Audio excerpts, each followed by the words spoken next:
Okay, so everyone's been talking about this NBA Brawl, right? Yeah.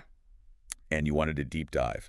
Well, let me tell you, it got seriously heated. Oh, yeah, it definitely did. We're talking about the Dallas Mavericks versus the Phoenix Suns from Friday night. Uh-huh. And it didn't just end with a score. This game ended with a full-on fight, suspensions, the whole 9 yards. Yeah, a lot of fallout from that. Big time. We're talking Naji Marshall from the Mavs. He got hit with a 4-game suspension. Jusuf Nurkic from the Suns, 3 games. And his teammate, P.J. Washington, 1 game. Right. And to be clear here, this wasn't just a little shoving match. Punches were thrown, players were on the ground, even some drama after the game outside the locker rooms, which we'll get to. Lots to unpack there, for sure. Absolutely. So the big questions we're going to tackle today, were the suspensions fair? And how's all this going to affect both these teams? Especially since they've both already got some key players out. Right. Okay, so let's break it all down. You ready to deep dive? Let's do it. All right. So the play that really set everything off, it actually started with a pretty routine foul. Nurkic got called for an offensive foul against Daniel Gafford. Yeah, seemed pretty standard at first. Right, totally normal. Hmm. But then things escalated really quickly when Marshall got involved. Yeah, suddenly it was like a powder keg. So what exactly happened? Well, Nurkic takes a swing at Marshall. All right. Marshall throws a punch right back. Whoa. Washington jumps in, shoves Nurkic, Yeah. and the whole thing just erupts. Both teams are tangled up. It took forever to separate everybody. Man, it sounds intense. So from what you're describing, it does seem like things got pretty out of hand. But why are these suspensions such a big deal? I mean, don't fights happen in basketball sometimes? Yeah, you're right. A little bit of physicality is kind of expected, but the NBA has been really cracking down on this kind of stuff lately. They're trying to clean up the league's image, you know? Yeah, makes sense. Got to protect the brand. Exactly. Emphasize sportsmanship, keep players safe. So anything that even looks like overly aggressive behavior, even if it happens in the heat of the moment, it's going to get punished. And punished hard. So like if I'm a player in the NBA right now, I'm thinking twice before even looking at somebody the wrong way. Pretty much. Yeah. You don't want to risk it. Got it. So how has Coach Budenholzer, how has he been reacting to all of this? Well, his response has been really interesting. Yeah. Yeah, he's publicly backing Nurkic, right? You know, Right. saying he supports his guy. Yeah.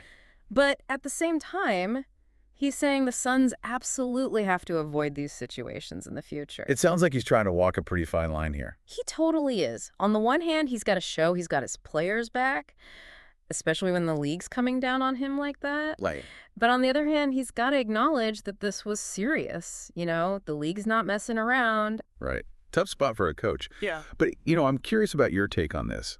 Is it really the right move, like publicly supporting Nurkic, even while saying they have to avoid these situations? Doesn't that kind of send a mixed message? Yeah, it's definitely debatable. Some people think it basically tells players, hey, you can be as aggressive as you want, just don't get caught. Right. But then others will say, coaches got to be loyal to their players, you know, especially when they're facing punishment from the league. True. It's a tough balance for sure. Okay, so we've talked about the fight itself and Coach Budenholzer's reaction. But now let's get to the really juicy stuff. What happened with Marshall after the game? His suspension actually got extended because of something that went down outside the locker room. Oh, yeah, this is where things get really interesting. Okay, spill the tea. What happened? So apparently Marshall tried to provoke Nurkic again outside the locker room after everything that had already gone down. Wow. Seriously. Yeah. And this whole thing really just throws gasoline on a fire that's been burning in pro sports for a long time. What do you mean? Like, how much should what a player does off the court actually matter? Like, should it even factor into punishments? This whole situation is putting that question front and center, and there's no easy answer. No kidding. I mean, I could see both sides of it. On one hand, what happens off the court, that's their personal life, right? As long as they're doing their job on the court. Right. Some people definitely think that way. But then, these guys are role models, Mm. especially for younger fans. So shouldn't they be held to a higher standard all the time? Absolutely. And this case is just so murky, you know, it's not like it happened during the game. So how much weight should the league actually give to something like this? Alleged actions that weren't even part of the game itself. Yeah, it's a tough one. Okay, so maybe some of our listeners are thinking, okay, so if you guys got suspended, big deal. But here's the thing. This actually has some huge ripple effects for both teams, way beyond just the suspensions themselves. Let's start with the Mavericks. They're already playing without Luka Doncic, right? He's out with an injury. Right, a big loss for them. Huge. And now they lose Marshall, who is a key forward for them.